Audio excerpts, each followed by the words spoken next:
আসসালামু আলাইকুম। আজকে ভিডিওতে সবাইকে স্বাগতম। আজকে আমরা আলোচনা করব হচ্ছে গতি নিয়ে। আর গতির আগে একটা ভিডিও দিয়েছিলাম, কিছু ম্যাথমেটিক্যাল টপিক নিয়ে আলোচনা করছিলাম। আজকে ইনশাআল্লাহ আমরা দুই তিনটা ম্যাথ নিয়ে আলোচনা করব। এই ম্যাথগুলো থেকে তোমাদের যে টপিকসটা যে জিনিসটা তোমরা শিখতে পারবা, ইনশাআল্লাহ তোমাদের পরীক্ষাটা কাজে লাগাতে পারবা। ঠিক আছে? ফার্স্টে আমরা একটা গ্রাফের ম্যাথ করব। গ্রাফের ম্যাথ। ধরো তোমার একটা গ্রাফ দেওয়া আছে। গ্রাফটা হচ্ছে যে বেগ এবং সময়ের গ্রাফ। এবার বেগ আছে, এ বরাবর সময় আছে। গ্রাফটা হচ্ছে বেগ এবং সময়ের গ্রাফ। এবার তোমাকে গ্রাফটা ধরো দেওয়া থাকলো,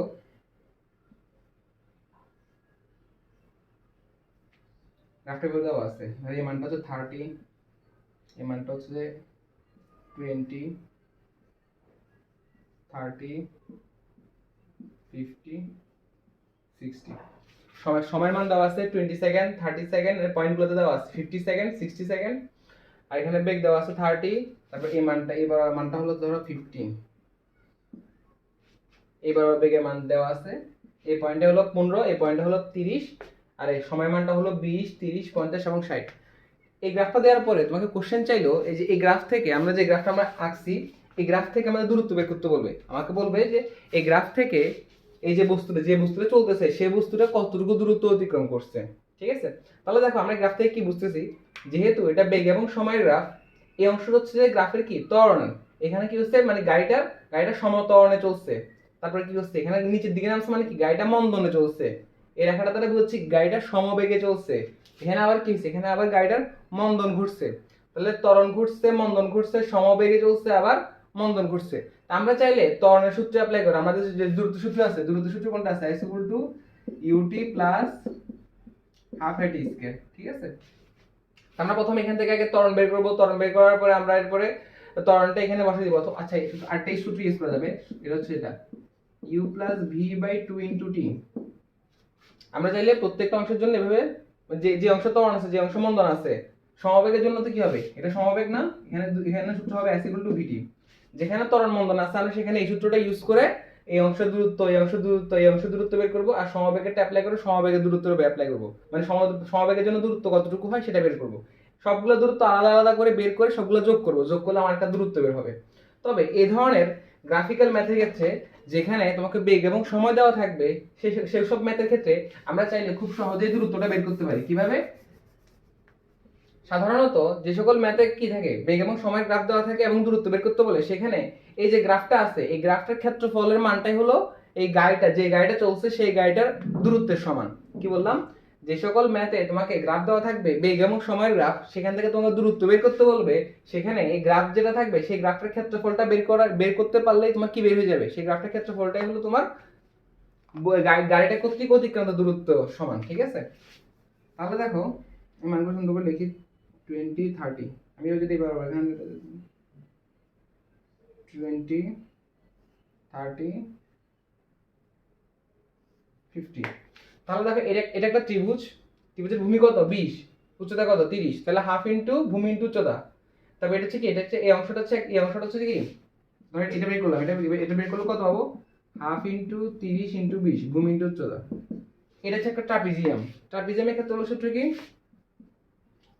হাফ ইনটু সমান্তরাল বাহুগুলোর যোগফল। সমান্তরাল বাহুগুলোর যোগফল, এখানে সমান্তরাল বাহু এটা এবং এটা আছে, এটার মান হচ্ছে 30, এটার মান হচ্ছে কত? 15, ইনটু কি, ইনটু সমান্তরাল বাহুগুলোর মধ্যবর্তী দূরত্ব, মানে এই দূরত্বটা, এই দূরত্ব কত? 30 থেকে 20 গেলে কত পাওয়া যাবে? 10 পাওয়া যাবে। এটা হচ্ছে কি, এটা হচ্ছে একটা আয়তক্ষেত্র। আয়তক্ষেত্রের উচ্চতা হচ্ছে কত? 15, ভূমি কত, প্রস্থ হচ্ছে কত, মানে দৈর্ঘ্য প্রস্থ কত? 20 এবং 15। আর লাস্টে একটা ত্রিভুজ পাওয়া যাচ্ছে, এটার ভূমি কত? 10, উচ্চতা হচ্ছে কত? 15। তাহলে প্লাস হাফ ইনটু 10 ইনটু 15। তাহলে এই সবগুলো যোগ করলে আমরা যে মানটা পাবো, সেই মানটা হচ্ছে গাড়িটা কর্তৃক অতিক্রান্ত দূরত্বের সমান। তাহলে কি বললাম, যখন আমাকে কোন একটা গ্রাফ দেওয়া থাকবে, বেগ এবং সময়ের গ্রাফ, এবং বেগ সময়ের গ্রাফ থেকে আমাকে দূরত্ব বের করতে বলবে, আমরা এত কষ্ট করে সূত্রগুলো মানে বারবার বের না করে আমরা করবো কি, আমাদের যে গ্রাফটা আছে সেই গ্রাফটার ক্ষেত্রফল বের করবো। সেই গ্রাফটার ক্ষেত্রফলটাই হবে আমার গাড়িটা কর্তৃক অতিক্রান্ত দূরত্বের সমান। এটা হচ্ছে আমার গাড়িটা কর্তৃক মোট অতিক্রান্ত দূরত্বের মান হচ্ছে এটা।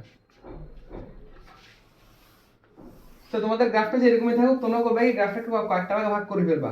গ্রাফটাকে কয়েকটা ভাগে ভাগ করার পরে ত্রিভুজ, চতুর্ভুজ, ট্রাপিজিয়াম এগুলো বানাই কি করবে, এগুলো বানাই এটার ক্ষেত্রফল বের করবা। তারপর একটা খুবই মজার ম্যাথ দেখো, ধরো আবুল একটা বাসের পিছে দাঁড়ায় আছে, বাসটার ছোট থেকে কত, ধরো 8 মিটার সামনে। আবুল একটা জায়গায় দাঁড়ায় আছে, ওর সামনে একটা বাস আছে, কত মিটার সামনে, 8 মিটার সামনে একটা বাস আছে। আবুল দৌড়াতে পারে হচ্ছে ধরো 6 মিটার পার সেকেন্ড বেগে, 6 মিটার পার সেকেন্ড বেগে। আর বাসটা স্থির অবস্থা থেকে মানে আদি বেগটা শূন্য, স্থির অবস্থা থেকে কি করতেছে, ত্বরণে চলতেছে। কত ত্বরণে চলতেছে, 4 মিটার পার সেকেন্ড স্কয়ার ত্বরণে চলতেছে। কি বললাম, আবুল একটা গাড়ি 8 মিটার পেছনে ছিল, এখন সে দৌড়াতে পারে 6 মিটার পার সেকেন্ড সমবেগে। তার সামনে একটা গাড়ি আছে, গাড়িটা আদি বেগ হচ্ছে স্থির অবস্থা আছে, স্থির অবস্থা মানে আদি বেগ শূন্য, ত্বরণে চলতেছে। কোশ্চেন চাইছে বাসটা যখন চলা শুরু করবে, আবুল তখন 8 মিটার পেছন থেকে দৌড়ানো শুরু করবে। দৌড়াইতে সে কি করবে, সে বাসটাকে ধরতে পারবে কিনা। কোশ্চেন চাইছে বাস যখন চলা শুরু করবে তখন আবুল 8 মিটার পেছন থেকে বাসের পিছে দৌড়ানো শুরু করবে, তাহলে বাসটাকে আবুল ধরতে পারবে কিনা। তা আমরা ম্যাথ করার সময় আমরা ধরি বাসটাকে সে সি বিন্দুতে গিয়ে ধরবে। আবুল এই বাসটাকে সি বিন্দুতে গিয়ে ধরবে, ঠিক আছে। এবং এই যে 8 মিটার দূরত্ব আছে না, আমি 8 মিটার দূরত্বকে এই ম্যাথ ইউজ না করে আমি 8 মিটার দূরত্বকে আমি x চিন্তা করি, x কল্পনা করি। কেন করতেছি একটু পরে বুঝবা। কি বললাম, ধরে নিচ্ছি আবুল বাসটাকে সি বিন্দুতে গিয়ে ধরবে এবং সি বিন্দুতে পৌঁছাতে আবুলের সময় লাগবে টি, আবার বাসটাও সি বিন্দুতে পৌঁছাতে সময় লাগবে কি টি। যেহেতু আমরা বলতেছি ধরতে পারলে দুজনের সময়টা কি হইতে হবে, সেম হইতে হবে। তাহলে আবুলের অতিক্রান্ত দূরত্ব কত, আবুলের অতিক্রান্ত দূরত্ব হচ্ছে এসি সমান 60, আর বাসের অতিক্রান্ত দূরত্ব কত, বিসি সমান ইউটি তে শূন্য, ইউটি তো চলে যাবে, আমরা দূরত্ব সমান s equal to u t plus half a t square, আদিবেগ শূন্য বলে ইউটি লিখলাম না, তখন হচ্ছে 4 আর টি স্কয়ার দেওয়া এখানে ধরে নিচ্ছি। তাহলে এখানে বিসি সমান পাইছি কি 2t স্কয়ার। তাহলে আমাদের চিত্র থেকে কি দেখা যাচ্ছে, এসি সমান কি আইবি প্লাস বিসি।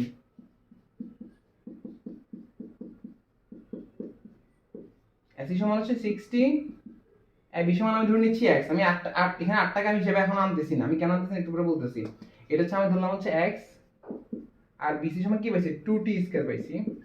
আমি এখানে কি করি, সুন্দর করে সাজাই, 2t square minus 60 plus x equal to 0।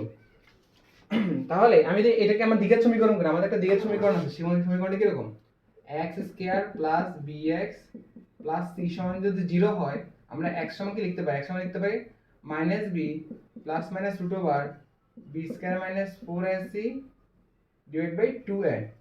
আমরা এগুলো লিখতে পারি, আমার তাই একটা সমীকরণ আছে, ঠিক আছে, হায়ার ম্যাথ বা জায়ার ম্যাথ আমি ভুলে গেছি এক্স্যাক্টলি, সূত্রটা আছে। তাহলে ওইটা এখন আমরা অ্যাপ্লাই করি, তাহলে আমাদের টি এর মানটা কি আসবে, এখান থেকে আমাদের টি এর মানটা কি পাওয়া যাবে, টি সমান হবে, এখানে বি এর জায়গায় আছে কি -6, তাহলে এটা হচ্ছে +6 plus minus root over b square মানে কত 36 মাইনাস 4ac, 4 করলে এখানে কত আসবে,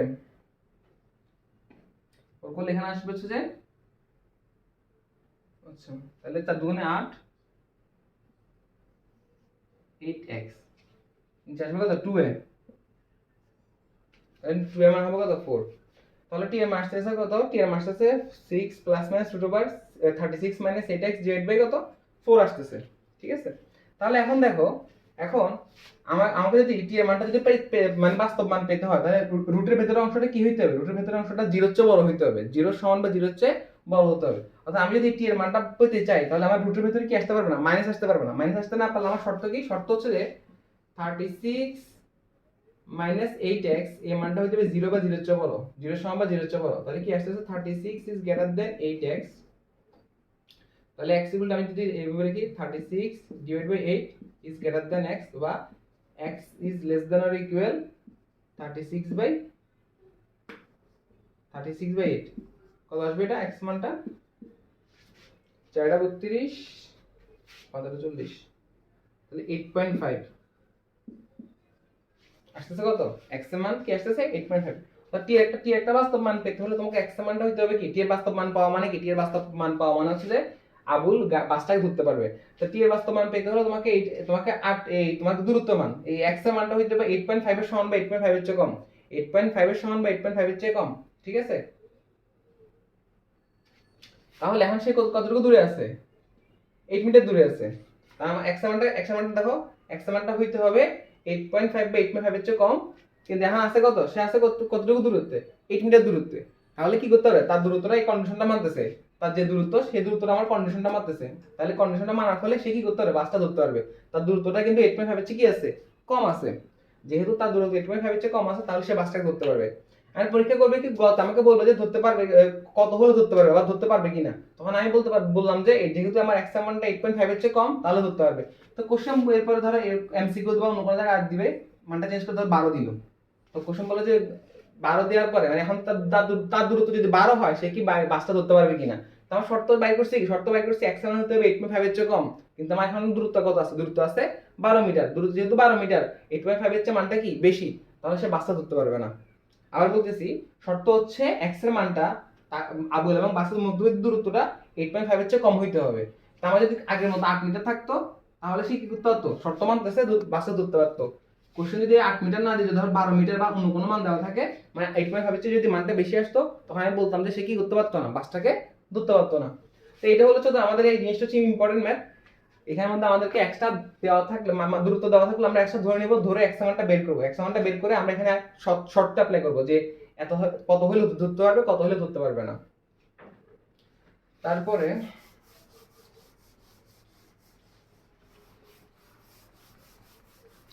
আজকে লাস্ট আরেকটা ম্যাথ করাবো।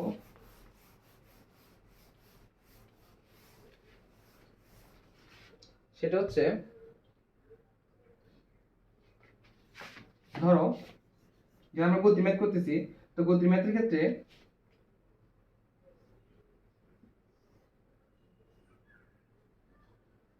একটা বস্তু আমরা লাস্ট ক্লাসে দেখাইছিলাম, আমি এই ম্যাথটা অনেকে বুঝতে পারে না, আমি তাই ম্যাথ তোমাকে আবার দেখাচ্ছি। ধরো এটা হচ্ছে আমার 180 মিটার একটা উচ্চতার একটা বিল্ডিং, যে বিল্ডিং এর উপর থেকে আমি একটা বস্তু এমন ভরের একটা বস্তু ফেলতেছি, নিচ থেকে আমি একই ভরের একটা বস্তুকে এমন ভরের বস্তু আরেকটা বস্তুকে আমি করতেছি উপরের দিকে 60 মিটার পার সেকেন্ড বেগে নিক্ষেপ করতেছি। উপর থেকে 180 মিটার উপর থেকে একটা বস্তুকে ফেলতেছে, আরেকটা বস্তুকে নিচ থেকে নিক্ষেপ করতেছি। কোশ্চেন চাইছে কত সময় পর তারা মিলিত হবে। কোশ্চেন চাইছে কি কত সময় পরে তারা মিলিত হবে। ধরুন নিচে তারা ভূমি থেকে x উচ্চতা মিলিত হবে, তাহলে ভূমি থেকে উচ্চতা যদি x হয়, সেটা আসলে কার দূরত্ব, যে বস্তুকে আমি নিক্ষেপ করতেছি তার দূরত্ব, আর যে উপর থেকে পড়বে তার দূরত্ব কত হবে 180 - x। তাহলে যে উপর থেকে পড়তেছে তার দূরত্ব হচ্ছে 180 - x। যেহেতু সে মুক্ত হয়ে পড়তেছে তার কোনো আদিবেগ নাই, আদিবেগ না থাকলে আমার ইউটি অংশ 0 হবে। ইউটি অংশ 0 হলে কি পাবো, হাফ জি টি স্কয়ার পাবো। আর যে যাকে আমি নিক্ষেপ করতেছি নিচ থেকে তার দূরত্ব হচ্ছে x। x সমান আমার কি হবে, x সমান হবে আমার ut মাইনাস হাফ জি টি স্কয়ার। লাস্ট ক্লাস আমি মাইনাসটা কেন হয় সেটা বলিনি। মাইনাসটা হচ্ছে এই কারণে, দেখো আমি এখন বস্তুকে নিক্ষেপ করতেছি, তার আদিবেগের দিকটা হচ্ছে উপরের দিকে, আর প্রত্যেকটা বস্তুরই কি করে ওজন কাজ করে কোন দিকে, ওজন বা অভিকর্ষ ত্বরণ কাজ করে নিচের দিকে। তাহলে একটা বস্তুর যে কোনো একটা দিককে যদি আমি প্লাস ধরি, অপর দিককে অবশ্যই কি ধরতে হবে, মাইনাস ধরতে হবে। যেহেতু আমি তার আদিবেগের দিকটাকে প্লাস ধরতেছি, সেজন্য আমাকে জি এর দিকটাকে কি ধরতে হবে, মাইনাস ধরতে হবে। তাই আমি এখানে দূরত্ব সূত্র যেটা আছে s = ut + হাফ জি টি স্কয়ার, সেখানে u টাকে প্লাস লিখলে আমার জি এর আগে কি দিতে হবে, জি এর আগে মাইনাস দিতে হবে। জিনিসটা ভালো করে খেয়াল করতে হবে, ঠিক আছে। আমি এই নিক্ষিপ্ত বস্তুর ক্ষেত্রে যখন দূরত্ব সূত্র বের করব, তখন দূরত্ব সূত্র হবে এরকম, h = ut - হাফ জি টি স্কয়ার। মাইনাস কেন, আমি u দিকটাকে প্লাস ধরছি, জি দিকটাকে আমাকে কি ধরতে হবে, মাইনাস ধরতে হবে। এখান থেকে আমি যদি দুটোটা যোগ করি সমীকরণ, আমার কি আসবে 180 সমান আসবে হচ্ছে যে 60t, এখানে t এর মান চলে আসবে কত, 3 আসবে। তাহলে এই ম্যাথটাই জন্য আলোচনা করছি। লাস্ট ক্লাস আমি আসলে বলি নাই প্লাস কোনটাকে ধরবো মাইনাস কোনটাকে ধরবো। আমরা যখন ম্যাথ করতে চাইবো তখন আমরা যে কোনো একটা দিককে আমরা নরমালি আমরা উপরের দিকটাকে প্লাস ধরে নিব, আর নিচের দিকটাকে যেটা অভিকর্ষ ত্বরণের দিক তাকে আমরা কি ধরবো, মাইনাস ধরবো। আর একে মাইনাস ধরার কারণ আমার এই জায়গায় কি চলে আসছে, মাইনাস চলে আসছে। আবার আরেকটা সূত্র আছে যে উপর নিক্ষিপ্ত বস্তুর বেগ বের করা, কিরকম, v = u² - 2gh হবে।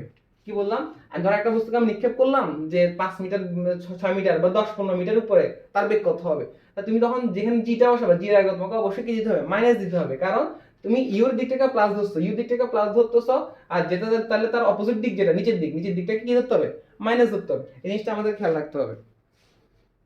আশা করি আজকে ভিডিও দেখলে তোমরা যে তিনটা ম্যাথ পড়াইছি, এই তিনটা ম্যাথ ভালো করে বুঝতে পারলে পরীক্ষায় আসলে ইনশাআল্লাহ ভালো করে করতে পারবা। সবাইকে ধন্যবাদ।